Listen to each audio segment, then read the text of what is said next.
What's going on, y'all? Welcome to Triple Z. I'm your host, Isaiah Henry. Anthony Davis has his best game as a Dallas Maverick. The Knicks get blown out in Cleveland, and we could potentially get a first-round matchup between the Lakers and Warriors. Let's talk about it.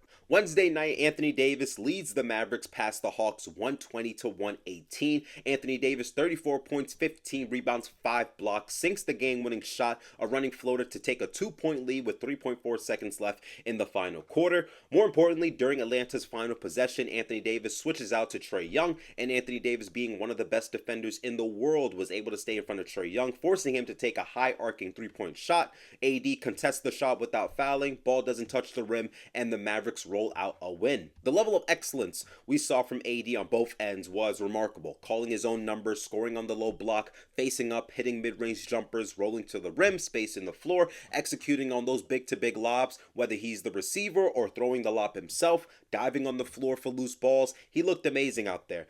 Defensively, had 5 blocks with 7 minutes in the third quarter. He had 2 blocks in the span of 5 seconds, closed out that play with a defensive rebound and got fouled. When the game was tied 118 to 118, 26 seconds left in the fourth quarter, Trae Young drives to the paint and Anthony Davis blocked his layup attempt. He is a winner, he is a special talent, and I know for Maverick fans, the Luka trade is tough to accept still, but don't let that blindside you from what you got back in a top 75 player with Anthony Davis. He most definitely could have had a 40 and 20 game, but at the end of the first half, Daniel Gafford elbowed Anthony Davis in the eye, which opened up a cut, and Anthony Davis missed the first 10 minutes of the third quarter. As a group, the Mavericks extended their defense trying to get the ball out of Trae Young's hands, and it worked well. 1 of 7 shooting in the second half for Trae Young. Caleb Martin at the point of attack defensively on Trae was huge for the Mavericks, staying in front of him, putting pressure on the ball, not letting him get those deep threes or floaters off comfortably was key for the Dallas Mavericks. Also, when your bench unit gives you 45 points, that's always a positive. Max Christie 11 points, Daniel Gafford 11 points,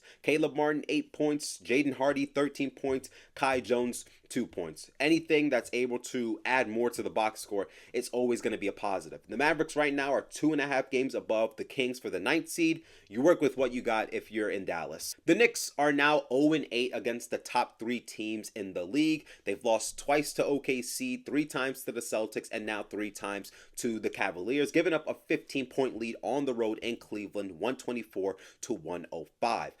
I feel for the Knicks. It was a second night of a back-to-back, no Jalen Brunson, and you're also playing the best team in your conference. So I get it.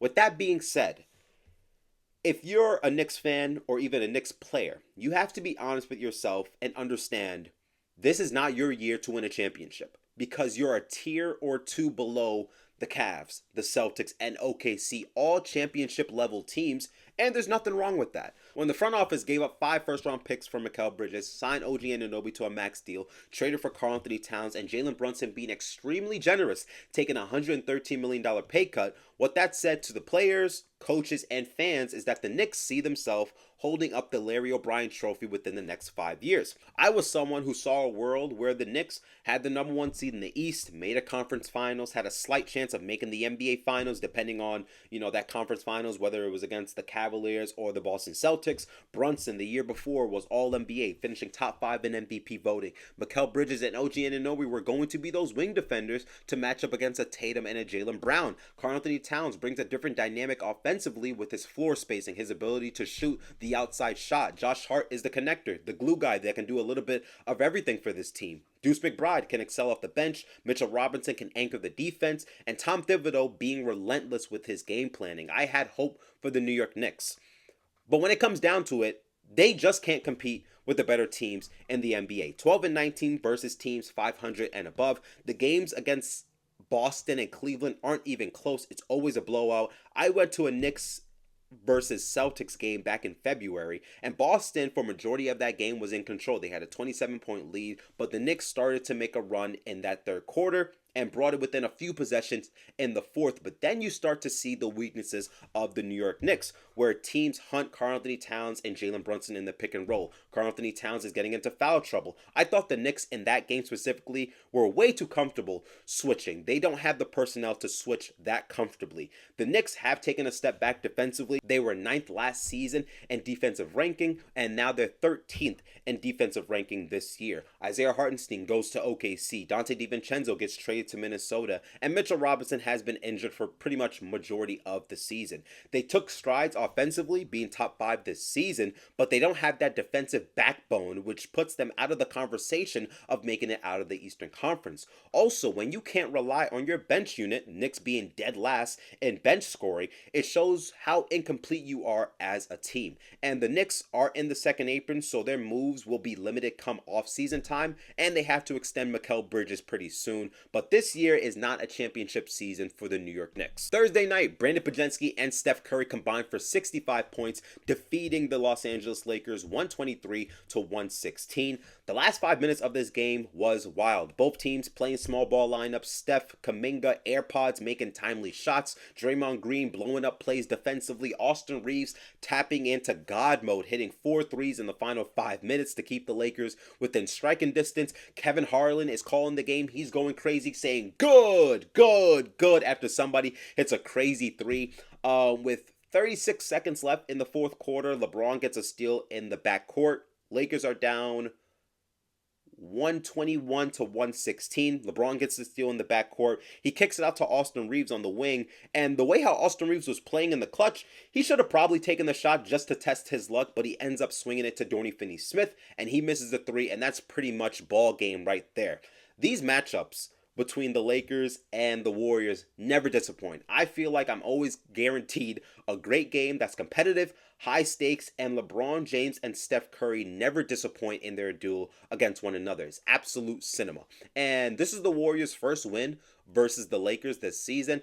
And out of the 4 games, I would rank this the second best game. Obviously, number 1 was Christmas Day. Steph hitting that corner 3 to bring it within 1, and then he hits a 3 at the top of the key. Or no, a little bit towards the wing area, but it had some crazy distance. And then Austin Reeves gets the inbound crossover, and then he gets the layup off the backboard to finish up that game. So the matchups between the Lakers and the Warriors never disappoint. There were a few stats that don't normally occur for both teams that played a part in this game. Brandon Podziemski scored 28 points. I would like to say 22 of them came in the first half, and then he hit a half-court shot off the backboard at the end of halftime. He shot 8 of 10 from the three-point line. Steph Curry attempted 14 three-pointers. That's not normally his game, attempting that many free throws within a game. And then for the Lakers, I love Austin Reeves, one of my favorite players. He shot 9 of 16 from the three-point line. That's not happening too often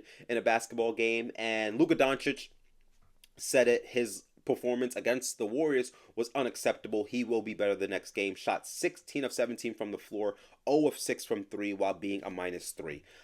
So I don't know. I don't know how to describe it, but there was a few out of the norm stats that doesn't normally happen for players in this game, but that's the game of basketball. It's so unpredictable, hence why we all love it, and that's why we all watch it. With the Warriors getting this win, they move into the 5th seed right behind the Los Angeles Lakers, who are in 4th, and I love the idea of potentially getting another playoff series between Steph and LeBron James, 2 all-time greats, top 10 all-time for me. You can't tell the story of their careers without mentioning the other. So if you're talking about Steph, you're going to bring up LeBron at some point. If you're talking about LeBron, you're going to mention Steph Curry. And their careers are forever intertwined, locked together because of the final matchups. And now they're, you have LeBron on the Lakers and Steph still with the Warriors, but they're still clashing with one another with their teams going back and forth. So I've been blessed to watch these two great players put up some amazing performances against one another. Their final matchups, playing in the play-in a couple of years ago. It's been great to watch these two players go at it head-to-head. Other performances throughout the league last night. Ja Morant hits the game winner against the Miami Heat, snapping a 4-game losing streak for the Memphis Grizzlies. Post-game, Ja Morant was asked a question. I don't know what the question was specifically. I only saw the quote on social media, but he said a pigeon was guarding him. A pigeon. I've never heard that response before, because Kel'el Ware, the rookie, was guarding him, and Ja Morant gets inside the paint, does a little mid-range jumper, and he knocks it down, and then after he says, a pigeon was guarding me. That's okay. I mean, a pigeon was guarding you, legit, and you made the shot. So shout out to the Memphis Grizzlies. Shout out to John Morant for making that shot. Great bounce back win for the Grizzlies, especially coming off that loss against the Golden State Warriors. The Trailblazers defeat the Raptors 112 to 103. Denny Avdija has been playing amazing these past 2 months. Scored 26 points, 15 rebounds, 6 assists in that win versus the Raptors. Paolo Banchero, 33 points, 18 rebounds, 8 assists in a win over the Washington Wizards. The Wolves get their entire squad back after Dante DiVincenzo and Naz Reid were suspended for 1 game with their altercation against the Detroit Pistons. They get the victory in Brooklyn, 105 to 90. And Giannis Antetokounmpo is the first player in NBA history to record a stat line of 35 points, 20 assists, 15 rebounds as the Bucks beat the Sixers 126 to 113. Giannis is gonna have to put up stat lines like this pretty much night to night, so the Bucks kind of don't fall off in the Eastern Conference because Dame is out with this blood clot in his calf. So Giannis is gonna have to take it up another notch to carry this Milwaukee Bucks team on his shoulders so they can make it to the playoffs comfortably. Thank you for listening to Triple Z. Appreciate you all for watching. Please like and subscribe to the channel, comment down below, and I'll see you guys next time. Zzz.